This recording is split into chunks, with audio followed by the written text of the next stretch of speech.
Welcome welcome again to नवर nights. कैसे सब लोग? उम्मीद है आप सब लोग खैरियत से होंगे। आज हम स्टार्ट करने वाले समर के नेक्स्ट पार्ट को स्टार्ट करने से पहले जिसने अभी तक मेरा चैनल आके सब्सक्राइब नहीं किया तो कहानी लेकिन सब्सक्राइब मेरा channel super star bell icon. तो स्टार्ट करते हैं। कुछ और भी हैं काम हमें हमें जाना, कोई कब तक उलझी हुई जुल्फों को सवारे। 1:45 वो अपनी गाड़ी से निकला तो हौसले में उसका वेल्सन 1981 और बनारी M1 कंधे पर पीछे की जानिब लटकी थी। वेस्ट बैंड की के साथ रस्सी का गुच्छा बंधा था, टांग के साथ खंजर लगा था। बैकपैक में टेप मौजूद था जो कि खास मकसद के लिए था। वो अपनी पूरी तसल्ली कर चुका था। घर के अंदर कल 11 आदमी असलहा बरादर थे। अगर सामने आमने सामने मुकाबला होता तो वो विल्सन की बजाय बनारी को इस्तेमाल करना पसंद करता। बराह रास्त उस घर में दाखिल होना ज़्यादा शोरगुल का बायस बनता, जबकि उसकी उस आज की रात पूरी कोशिश यही थी कम से कम आवाज़ पैदा हो, क्योंकि ये एक रिहायशी इलाका था। प्लस पॉइंट ये था, पुलिस स्टेशन 4 मील की दूरी पर था। अगर फायर होने की सूरत में कोई पुलिस को फ़ोन करता भी तो उनके आने में 15-20 मिनट लग जाते। अपने मतलूबा बंगले से पहले वाले बंगले की दीवार एक जस्त में अबूर करने के बाद ड्रेन पाइप की मदद से छत तक आया। उसके बूट में का मटेरियल ऐसा था कि कदमों का ज़रा आवाज़ ना पैदा हुई थी। दूसरी छत पर रस्सी फेंक कर लाइन बनाए आने के बाद हुक लगाकर स्लाइड करता हुआ बंगले की छत पर पहुंच गया। उस अमल में साढ़े 3 मिनट लगे थे। जिस कमरे में वो आदमी मौजूद था वह कमरा दूसरी मंजिल पर था। मंडीर के साथ मजबूती से रस्सी बंद कर उसके ज़रिए सर नीचे और पाँव ऊपर की जानिब करके उल्टा नीचे खड़ी की जानिब खिड़की की जानिब लटक कर जब खड़ी के करीब आया तो वो थोड़ी सी खुली मिली। थोड़ी सी और खुलने के बाद उसने अपनी टांगों की गिरफ्त से रस्सी पर ढीली की और घूम कर खिड़की के अंदर कूद गया। पैरों के नीचे करीन होने की वजह से आवाज़ पैदा ना हो सकी। उसने सबसे पहले खिड़की बंद करके पर्दे बराबर किए, फिर बेड पर लेटे दोनों अफराद में से एक चेहरा गौर से देखने के बाद जेब में से टेप निकाल कर उस आदमी के मुंह पर लगाई। फिर दोनों हाथ कमर के पीछे बांधकर उन पर टेप लपटाई। इस तरह पाँव में बांधने के बाद उसको हेड बोर्ड के साथ सीधा करके बैठा दिया। जिसको एहतजाज करने का एक सेकंड भी ना मिला था। अब आंखें फाड़ कर सामने नजर आने वाले नकाब पोश को देख रहा था। मुंह से घटी घटी आवाज़ें निकल रही थी। उस दौरान सात सोई बरहाना औरत उठकर शोर मचाने के फुल प्रोग्राम में थी। जब उसने वेल्सन निकालकर उस पर तानने के बाद अपने होंठों पर उंगली रखकर खामोश रहने की ताकीद की। अपने कपड़े पहनो और चुपचाप इधर इस आदमी के साथ बेड पर बैठ जाओ। अगर शोर करके किसी को मतवच्छा करने की कोशिश करोगी इस सूरतें अपनी ही जान से जाओगी। वो लड़की कांपती हुई टांगों से जल्दी जल्दी अपने कपड़े पहनने के बाद बेड पर बैठ गई। उसने बैकपैक में से टेप निकाल कर एक वीडियो कॉल मिलाई और कुर्सी खींचकर बेड के सामने पर थोड़ा हटकर बैठने से पहले कमरे कमरे की मेन लाइट जला दी। बैग में से एक लोहे की छुरी निकालकर खोली जो कि एक स्टैंड की शक्ल इख्तियार कर गई। इस पर टेप उस तरह से लगाई हुई थी कि उस किस्म का मुंह बेड की जानिब था। उसका मुंह बेड की जानिब था। कार उठाई गई तो वो दूसरी जानिब मौजूद औरत से मुखातिब हुआ जो कालिया को नहीं देख सकती थी, बल्कि बेड का मंजर साफ नजर आता था। जिसने उसके हवास पर बिजली गिराने का काम किया था। मिसिज मुख्तार अहमद, मैं आपको रात के इस वक्त तकलीफ देने के लिए इंतहाई माजरत ख्वाह हूँ, मगर ये सब करना ज़रूरी था ताकि आप इस आदमी के असर रूप से वाकिफ़ हो सकें। अब क्या आप मुझे चाह बता सकती हैं आप इस शख्स को पहचानती हैं या नहीं? ये MP मुख्तार अहमद है, मेरा शोहर, मगर ये तो काम के सिलसिले में दुबई गया हुआ था। उसके साथ ही लड़की कौन है और ये सब कुछ क्या है? कौन बोल रहा है?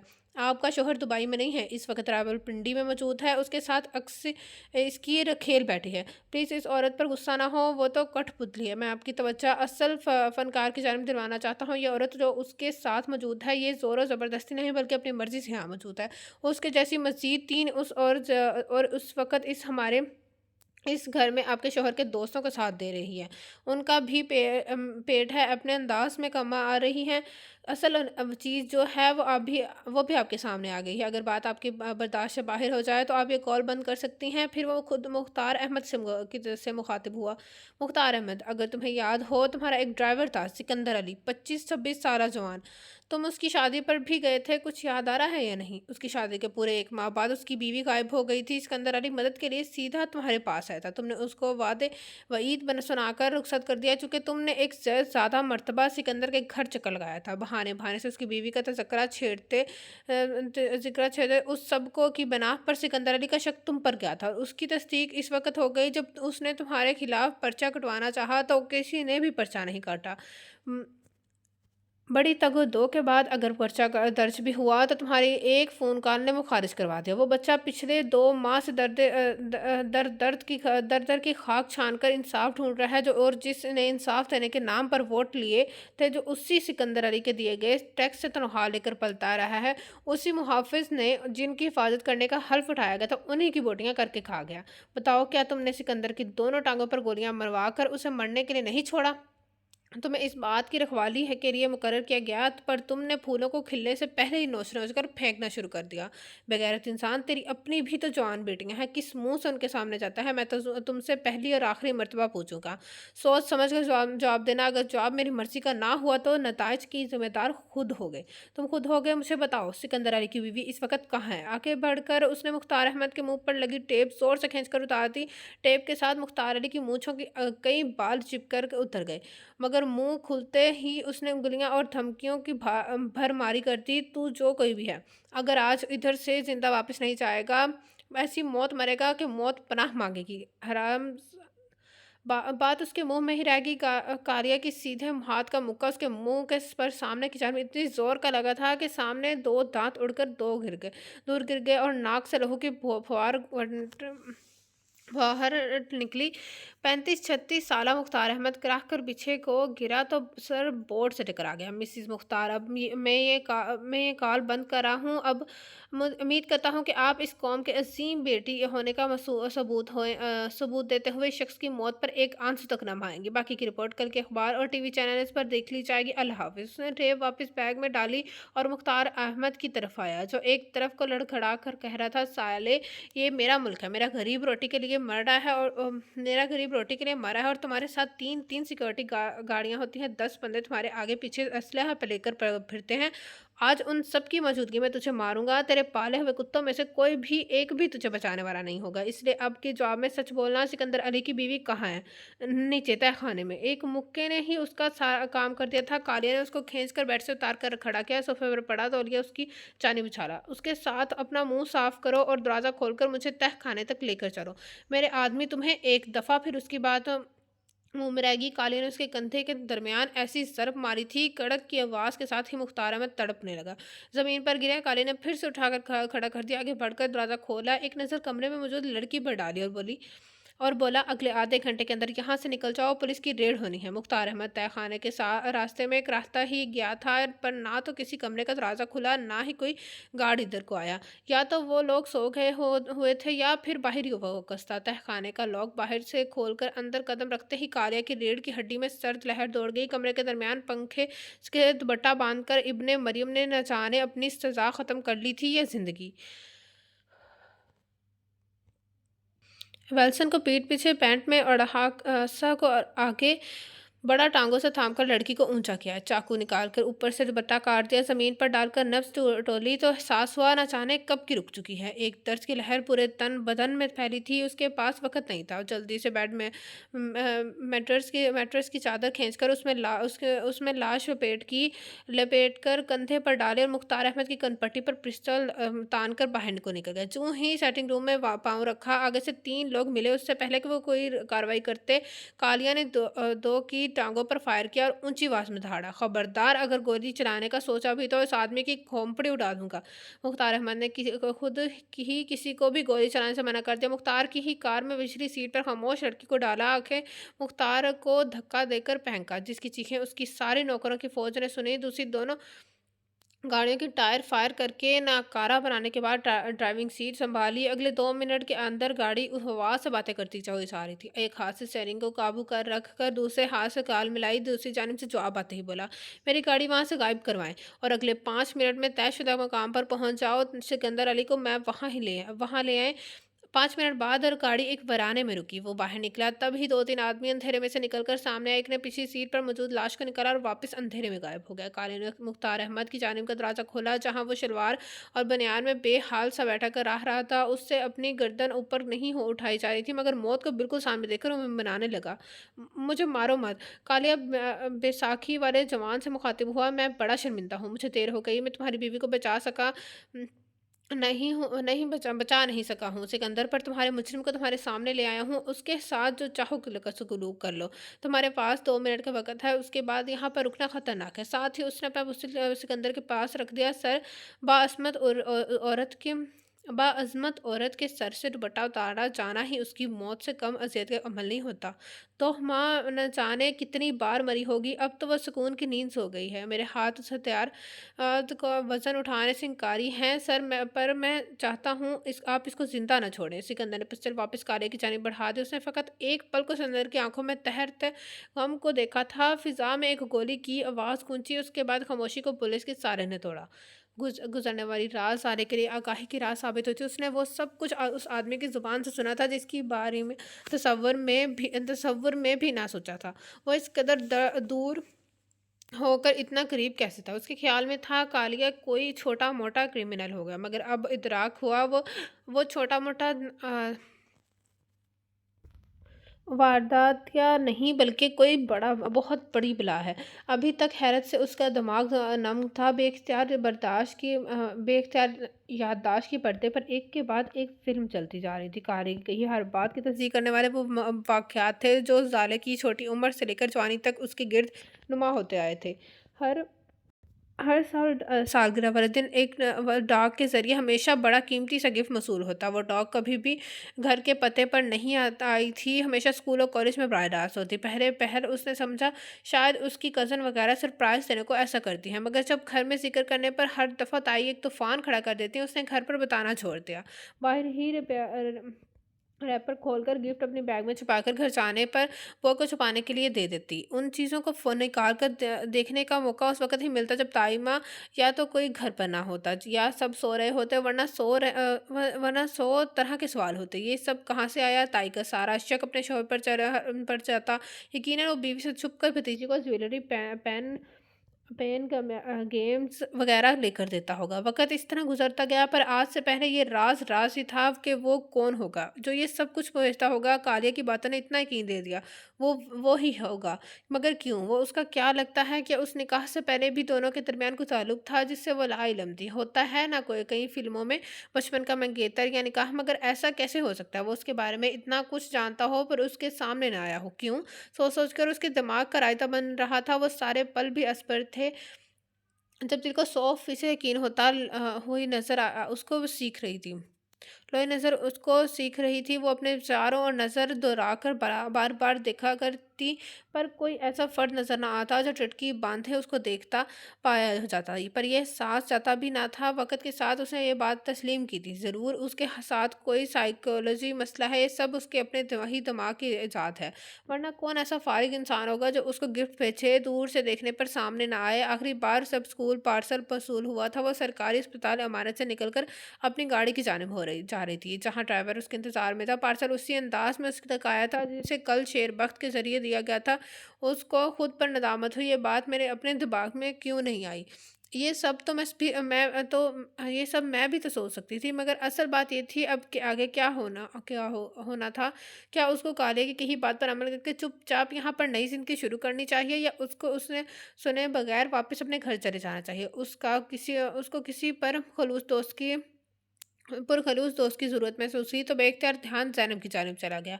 उसी वक़्त वो बड़के रफ़्तारी से बेड से निकल खड़ी हुई। ऑफ़ कोर्स उसको सारी नई पैदा होने वाली सूरत-हाल जानी को बताकर उसकी मशावरत के साथ अगला मरहला सोचना चाहिए।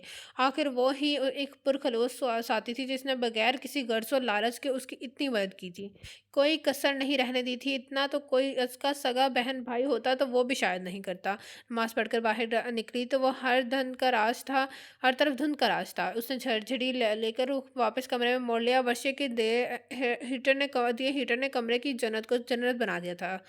बनाया हुआ था, मगर इसका इरादा दादी से मिलकर आने को था ताकि ज़ैनब से राब्ता कर कोई रास्ता निकाल सकती। इसने हीटर बंद किया, बूटों बूटों के लिए के साथ जैकेट, मफलर वगैरह पहनकर पर कमरे से बाहर निकल गई। रोस्टर की दुनिया में इतनी ठंड होने के बावजूद हलचल मची हुई थी। बाथरूम्स के सामने मुतासरीन की लंबी लाइन थी। आज चूँकि वो कल के मुकाबले में पहले उठ गई थी, इसलिए सब होता देख रही थी। कल तो जब वो उठती थी सारा हॉस्टल खाली पड़ा होता था। हॉस्टल की इमारत 2 मंजिला थी। नीचे कल दु 10 कमरे थे, नीचे कुल 10 कमरे थे। उसके अलावा डिनर हॉल, किचन, वार्डन का कमरा और ऑफ़िस मौजूद था। जबकि दूसरी मंजिल पर कुल 20 कमरे, एक लाइन में 10-10 कमरे आमने-सामने मौजूद थे। कमरों का लंबाई और चौड़ाई इतनी ज़्यादा थी, कमरे में 3 से 4 लड़कियाँ आराम से रह रही थीं, जिसकी वजह से लड़कियों के आपस में पंगे भी होते थे। मगर सनम जान से ये सब लड़कियां प्रिंसिपल से भी ज़्यादा डरती थी। हाँ, क्योंकि लड़ने वाली लड़कियों को पूरा हफ्ता किचन में काम करने वाले अमले का काम में हाथ बटाना पड़ता। मजाल है पूरे फिर जो सनम जान के होते हुए कोई सजा से भाग सके, उसकी वजह से लड़कियों ने उस दोजख के दौरगा का नाम दिया हुआ था। आपस में एक दूसरे को धमकी दे रही थी होती, आराम से फलां काम कर लो वरना दरोगा जी को बता दूंगी। साले को जो कमरा मिला था वो कमरों में से एक था। अगर कभी खवातीन टीचर आती तो उनके ज़ेर इस्तेमाल होता। अपना अटैच बाथ, अलमारी वगैरह सब मौजूद था। वो लड़कियां मुस्कुराती नजर आ डालकर उनको सलाम का जवाब देती, जैकेट की जेबों में हाथ डालकर सीढ़ियों की जानिब बढ़ रही थी।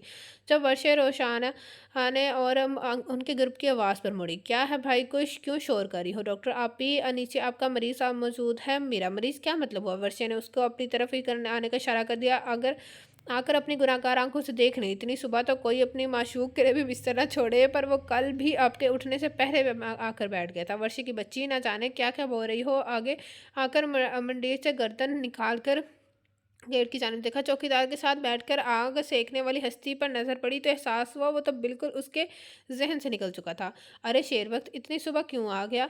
वो खुद से बोली तो लड़कियां हंसने लगी। आप ही इससे बचकर रहना, एमी पागल सा है। आपसे पहले सर ने इसको मैडम ताशा का बॉडी गार्ड बना दिया था। दूसरे ही हफ्ते मैडम को इतना लंबा लिटरस मसूल हुआ। मैं नहीं मानती ऐसा क्या मैं नहीं मानती ऐसा हुआ होगा। हो सकता है किसी और की शरारत हो। ये तो बेचारा इतना बेज़रर सा है। और मैडम ताशा कौन है? नहीं आप ही वो थी। अदर टीचिंग के लिए आई थी, फिर शादी के बाद उन्होंने ये जॉब छोड़ दी थी। चलो ये तो अच्छी बात है। सर ताशा तो गैर शादीशुदा थी। अगर उसको लेटर लिख भी दिया तो क्या है? मुझे नहीं लिखेगा, वो जानता है मैं शादीशुदा हूँ। पर आप ही अब शादीशुदा लगती नहीं है। सबसे छोटे कद वाली अगलनार ने अपना चश्मा ऊपर करते राय दी, फिर साथ ही पूछा, आपके पास अपनी शादी की तस्वीरें तो होंगी, हमें दिखाएं ना। क्या आपके हस्बैंड भी आप जैसे हो क्यूट हैं? अनजाने में लड़कियां ने बड़ी गलत जगह हाथ डाला था। दिन में कई अनोखे दर्द जागे थे जिनकी तकलीफ से वो आज से पहले वाकिफ नहीं थी। अपने दिलो दिमाग को हाल में रखने की सर्व को तोड़ कोशिश करते हुए मुस्कुरा कर रह की, नहीं भाई, उसकी कोई तस्वीर मेरे पास नहीं है। आप ही जी, आपको तस्वीर की ज़रूरत भी कहाँ में पेश आती होगी। आपके तो दिल में रहते होंगे। वो क्या शायर कहता है, दिल में बसा रखी है तस्वीरें यार। जब भी निकाह झुकी दीदार हो गया। वर्षे की बात पर साले ने उसकी आंखें दिखाई। तुम लोग तो बड़ी तेज़ हो। चलो अपनी तैयारी करो, मैं एक काम से जा रही हूँ। शाम को मुलाकात होती है। अल्लाह हाफिज़। महफिल मिनटों में बर्खास्त हो गई। लड़कियों को फोकस फिर से बाथरूम्स की जानिब हो गया। एक हंगामे ही बर्पा हो गया। सारे उनको लड़ता देखकर हंसती हुई सीढ़ियाँ उतर गई। ग्राउंड से घर तक धुंध ने सारी हद निगाह की बंद की हुई थी। वो अल्लाह का नाम लेकर निकल आई। आज किचन से जाने के बजाय घर के हर दरवाजे से अंदर आई थी। सारा घर बंद था, इसलिए पहला कदम अंदर रखते ही सर्दी में खातिर ख्वाह की कमी महसूस हुई। वो बोर्ड मैट के ऊपर अच्छी तरह साफ़ करने के बाद मैट के ऊपर अच्छी तरह से साफ़ करने के बाद दादी के कमरे की तरफ आई। प्लाज्मा से दादी के उनके कमरे की मौजूदगी को यकीनी बनाने के बाद उसने दरवाज़ा हल्का सा हवा अदा करके दस्तक दी। दादी रसाई को अच्छे से अपने गिर्द लपेट कर बेड पर पड़ी थी, देख के बगैर ही इजाज़त देती। आ जाओ भाई। वो आगे बढ़ी। अस्सलाम वालेकुम दादो। पुरजोश अंदाज में बुलंद आवाज़ होकर सलामती देते हुए वो बाहर शोर पैदा करके उसमें खुद अपने अंदर से उठने वाली आवाज़ों का गला घूंटना चाहती थी। दादाजी के चेहरे पर उसकी आवाज़ सुनते ही मुस्कुराहट फैल गई। बड़ी जल्दी दादी की याद नहीं आ गई? बेवफा लड़की, हॉस्टल का क्या शिफ्ट हुई थी, वापस शक्ल ही नहीं दिखाई। बाजू फैलाया। सारे ने उसमें समाई तो उन्होंने उसको अपने साथ भेजकर छोड़ दिया। जनाब मैं कल सुबह आई थी, मगर आप खुद ही घर पर मौजूद नहीं थी। हाँ सरदार ने बताया था। मैं इस वक्त अपने बच्चों को देखने गई थी। तुम बैठो ना, खड़े क्यों हो? अपने नाश्ते तो अभी नाश्ता तो नहीं किया होगा। फिर खुद ही इंटरकॉम तक उठाकर ज़ाले की जानिब बढ़ा दिया, "ये लो राजमा को बता दो नाश्ते में क्या लेना पसंद करोगी? बना देगी, बना देती, मैं खुद ही बना देती, मगर आज हड्डियाँ बड़ी दर्द कर रही हैं।" सरदार भी रात को कोयटा गया हुआ है, नहीं तो वो बाम लगाकर मालिश कर देता। तो चलती फिरती रहती, उसने आंखें हाथ से इंटरकॉम लेकर वापस रखा। "अभी तो कोई भूख महसूस नहीं हो रही, बाद में देखेंगे, पहले आप मुझे ये बताएं, हड्डियों में दर्द का मसला कब से है?" बस बेटी, ये सबसे बड़ी बीमारी तो बुढ़ापा है, बाकी सब तो बहाना है। और ऑस्टियोआर्थराइड्स का मसला बड़े अरसे से पीछा पीछा लगा हुआ है माशाल्लाह। जब से मैं आई हूँ, आज सुबह के वक्त आपको बिस्तर में पड़ा देख रही हूँ, वरना आपको कामों में मगन देखकर कौन कह सकता है आप एक ऐसी बीमारी के साथ हैं जो चलना फिरना नामहाल कर देती है। हाँ, बस मेरा बेटा टिक कर बैठने नहीं देता। कहता है, अम्मा जितना चलोगी फिरोगी बीमारी के साथ लड़ना आसान होगा। ये तो बिल्कुल ठीक बात है। मैं उनकी दादों का जायजा लेते हुए बोली, फिर वहाँ का रुखी एक बाम उठाकर बेड पर उनकी टांगों की जानिब बैठ गई। क्या सरदार ज़ैनब को वापस लेने गए हैं? कहाँ बेटी, अभी तो ज़ैनी के 4 बच्चे बाकी हैं, पर गया है उसी के काम से। कल शाम के वक़्त साहबज़ादी ने फ़ोन करके भाई को हुक्म दिया, वो इंग्लिश के नोट्स के साथ ले जाना भूल गई थी। और दूसरा, उसको सरदार के शनाख्ती कार्ड की एक कॉपी चाहिए थी। थका हुआ कॉलेज से आया था, उसी वक़्त तैयार होकर निकल गया कि रात को धुंध पड़नी है, सुबह भी कोई चीज़ नज़र नहीं आएगी, इसलिए पहले ही से जाना अच्छा ही साबित हुआ। अब आराम से दोपहर तक धुंध उतरने के बाद वापस आ जाएगा, ये बात भी ठीक है। एक बात तो बताएँ, अभी तो आपने कहा कल जब मैं आई तो आपने अपने बच्चों को देखने गई थी। मुझे ये बात समझ नहीं आई कि आपके सरदार और ज़ैनब के अलावा और भी कोई बच्चा है? दादी जो बड़े गौर से उसका सवाल सुन रही थी, हंस पड़ी। हाँ भाई, ये तो अब बड़े हो गए हैं, आज़ाद भी हैं, अपने काम धंधे और पढ़ाई की वजह से कई-कई दिन घर से दूर रहते हैं। तो इनके गैर मौजूदगी में अपने आप को मसरूफ़ रखने के लिए मैंने नए बच्चे पाले हुए हैं। अभी जब धूप निकलती है तो तुम्हें उनसे मिलवाती हूँ। अब तो मुझे तो तजस्सुस हो गया है, इतने दिनों से तो इधर कोई बच्चा नहीं नज़र आया। क्या गाँव में रहते हैं? दादी ने हंसते हुए नफ़ी में सर हिलाया। ऐसा करो ना, नाश्ता मंगवाओ, जो भी खाने का मूड है। दरखाने को बता दो बना देगी। मेरे लिए इसको बोलो बस दूध के गिलास के साथ गाजर गाजर का मुरब्बा ले आए। जब तक में हम नाश्ता करेंगे धूप भी निकल आएगी, फिर बच्चों से मिलने चलेंगे। खुद तो उसने उसको अभी तक इतनी भूख नहीं महसूस हो रही थी, मगर दादी के लिए उठ गई। मैं अभी तक खाने को बता कर आती हूँ। कमरे से बाहर आए, लंबी सी राहदारी के साथ घर के पिछले से हिस्से में मौजूद बावर्ची खाने तक आई। इतनी सुबह होने के बावजूद घर की सारी सफाई की जा चुकी थी। वो बावर्ची खाने में दाखिल हुई तो दरखाने के जो कि एक 40-50 साला काफ़ी भारी सी सामत की औरत थी। चाय छान कर थर्मस में डाल रही थी। सुबह खैर आपा दरखाना। उसकी आवाज़ पर दरखाने ने पलट कर एक नज़र उस पर डाली और खुशी से जवाब दिया। सारा ने एक कुर्सी पर टिकते हुए बोले, इस बावर्ची खाने की किस्मत बड़ी अच्छी है, जो भी आओ अलग चेहरा देखने को मिलता है। आज नाश्ते में क्या मिलेगा? बीबी जो आप कहोगी मैं हासिल कर दूंगी। अभी बाहर ड्राइवर और चौकीदार को चाय बनाकर बेच रही हूँ। एक दिन में 20 मरतबा चाय मांगते हैं, कभी आप उनका मुआयना करके देख लेना, उनके जिस्म में खून की जगह चाय दौड़ता है। सारे को उसकी बात पर हंसी आई थी। सर्दी से बचने के लिए चाय पीते हैं, बेचारों की नौकरी भी तो ऐसी है ना, सारा दिन रात बाहर से सर्दी में रहते हैं। कहाँ बीबी, सरदार खान ने उनकी ज़िंदगी इतनी आसान तो बना दी है। कमरे में 4-5 टेलीविज़न लगे हैं, उनके सामने बैठकर स्क्रीन घूरते हैं। ड्राइवर तो तो है ही बड़ा बदीद। कल मैंने जाना था, रात हो गया। मैंने बोला गाड़ी में बैठाकर बोला गाड़ी में पेट्रोल नहीं है, चल कर घर जाओ ताकि वज़न कभी कम हो। सरदार खान इधर होता ना तो ये चुपचाप मेरी बात मानता, बस सरदार से ही ये सब डरता है। ये तो बुरी बात है, उसको ऐसा नहीं करना चाहिए था। तुम सरदार को शिकायत लगाना। दरखाने ने पुरजोश इशारे लाया, चाय भिजवाने के लिए बात पूछा। बीबी आप बताएं, पराठा बना दूं या साथ रोटी या कुछ और दोगी क्या? घर में अंडे और अदरक टमाटर और हरी मिर्च है? हाँ ना बीबी, सब मौजूद है। फिर ऐसा करो, 4-5 हरी मिर्चें और बाकी सब डालकर एक आमलेट बना दो, साथ में पराठा और दादों के लिए दूध के साथ। बीबी वो हर रोज़ नाश्ते में दूध के साथ मुरब्बा ही लेती हैं। बस मुझे 10 मिनट दें, नाश्ता कमरे में भेज जाएंगे, पहुंच जाएगा। शुक्रिया दरखान है बीबी। You are welcome.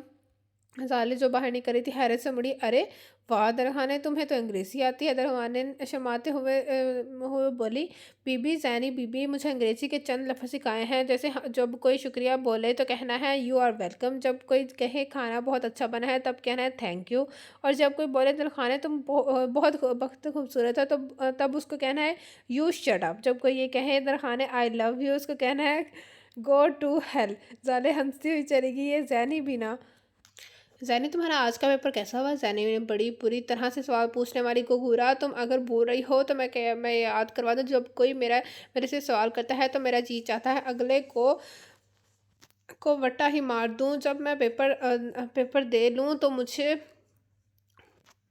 मुझे एक ज़हरी शब्द की सख्तियाँ याद करवा के अरे दुखी ना किया करो। क्या रिजल्ट आने तक इंतज़ार नहीं कर सकती हो? उसकी दोस्त ने अपने सीधे हाथ की कलाई माथे पर मारी। उफ मेरे खुदा, मैं कैसे भूल गई, बस आइंदा मत भूलना। तीन दोस्तों का ग्रुप अभी ही पेपर देकर निकला था, जिनमें एक ने जैनिब को, दूसरी खदीजा और तीसरी हाजरा थी। तीनों ने ही काले अबाया पहने हुए थे, साथ में सर्दी से बचने के लिए मैचिंग दस्ताने चढ़ा रखे थे, जबकि तीनों के स्कार्फ मुख्तलिफ रंगों के थे। ज़ैनब के नीले स्कार्फ के अंदर सुर्ख सफ़ेद रंगत थक रही थी। तीनों में सबसे ज़्यादा बोलने की बीमारी सिर्फ हाजरा और ज़ैनब को ही थी। खदीजा ज़ुबान से ज़्यादा कान और आंखों का इस्तेमाल करती थी। इस वक्त भी उसकी आंखों ने जिस चेहरे को इतने रश में देख लिया था, दूसरी दोनों उससे भी अभी तक लाइलम थी। मतवक्का सूरत हाल का तस्वर करके अभी उसके रब मुस्कुरा उठे थे। उसने शरारत से ज़ैनब के कंधे पर हल्का सा हाथ मारकर उसकी तवज्जो हासिल करना चाहिए। जब ज़ैनब मुड़कर सवालिया नज़रों से खदीजा की जानिब देखा तो उसने यूनिवर्सिटी के हाथे में मौजूद सफ़ेदों की कतार और की जानिब इशारा किया। सब ज़ैनब ने उसकी बताई सिमत में देखा। सामने खड़े इंसान को देखकर पहले तो वो जी भर कर हैरान हुई थी, अंदर ही अंदर उठने बैठने वाली खुशी से परेशान हुई। फिर हस्बे मामूल जो उसके देख कर इसका उसका हमेशा से रद्दमल होता था, उस लापरवाही ही से मोड़ के मोड़ में वापस आकर उसकी जानिब बढ़ गई। सफ़ेदों के नीचे लगे कंक्रीट के पंचों में एक बेंच पर पर्दन के साथ उस वक़्त सिर्फ़ एक ही आदमी मौजूद था। इंतहाई दुबला पतला जिस्म 7 फीट को पहुँचता कद, जिसकी वजह से जब वो बैठता तो सूखे कंधे के बड़े वासा नज़र आते। जो इस वक़्त भी नुमायाँ दिखाई दे रहे थे। बाल इंतहा के सिल्की, जो कि आँखों के ऊपर ही गिरे रहते, सीधे ब्रश करके आगे को फेंके होते। सालों से यही हेयर स्टाइल था।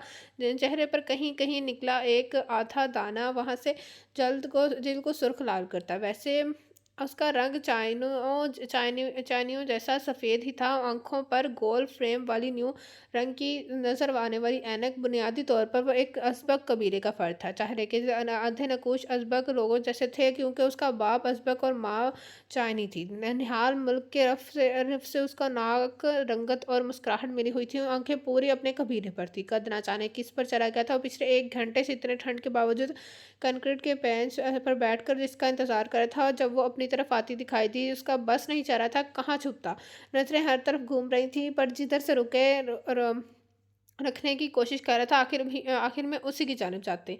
वो ऐन सर पर आ गई थी। जहाँ तक मेरी मालूमात है, तुम पिछले साल अपने फाइनल में सारे स्टूडेंट्स जमा उस्तादों पर अपने शानदार सर की धाक बैठाकर यहाँ से जा चुके हैं। फिर आज किधर आना हुआ? वो पहले उठकर खड़ा हुआ, फिर नाक पर नीचे को आता चश्मा और ऊपर उसकी जो जगह पर वापस धकेला। थूक निकला, हाथ में पकड़े बॉक्स पर गिरफ्त मजबूत की और बड़ी हिम्मत से कहा, वो मैं, ये क्या, ये वो मैं।